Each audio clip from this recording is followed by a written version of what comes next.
এখন আমরা আলোচনা করব সুযোগ ব্যয় বা অপরচুনিটি কস্ট নিয়ে। মানুষ তার পছন্দের সবকিছু একসাথে পেতে পারে না। সম্পদের স্বল্পতা মানুষের এই পছন্দের বাধা হিসেবে কাজ করে। অর্থাৎ মানুষ একাধিক পছন্দ করলেও একটি পেতে হলে অন্যটিকে ত্যাগ করতে হয়।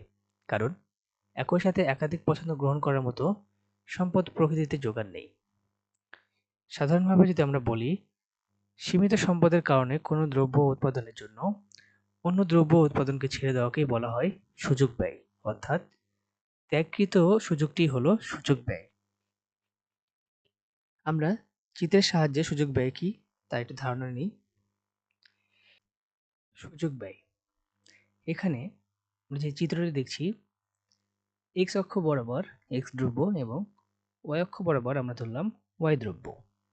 এখানে এম ও এন যে রেখাটি গেছে তাকে বলা হচ্ছে সুযোগ ব্যয় রেখা।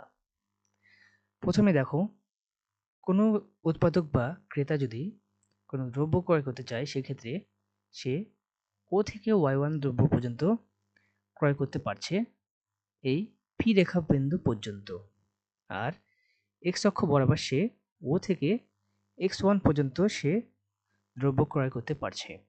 অর্থাৎ ও থেকে y1 যা হচ্ছে y দ্রব্য, আর ও থেকে x1 যা হচ্ছে x দ্রব্য সে ক্রয় করতে পারছে।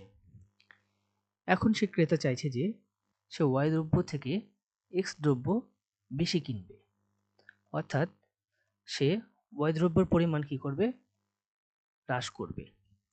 তাহলে সে দেখবে যে ও থেকে y2 এবং ও থেকে x2 পরিমাণ দ্রব্য সে ক্রয় করলো, যার পরিমাণ হবে বা লিমিট হচ্ছে এই কিউ বিন্দু পর্যন্ত। অর্থাৎ সে এই বিন্দু পর্যন্তই সে দ্রব্য ক্রয় করতে পারবে। তাহলে আমরা যদি দেখি যে সে যদি x দ্রব্যের x1 এবং x2 পরিমাণ যদি বৃদ্ধি করতে চাই, তাহলে y দ্রব্যে থেকে y1 থেকে y2 দ্রব্য তাকে ত্যাগ করতে হচ্ছে। তাহলে আমরা বুঝছি যে x1 থেকে x2 পরিমাণ x দ্রব্যের সুযোগ ব্যয় হচ্ছে y1 ও y2 এর y দ্রব্য। এটি হচ্ছে সুযোগ ব্যয়।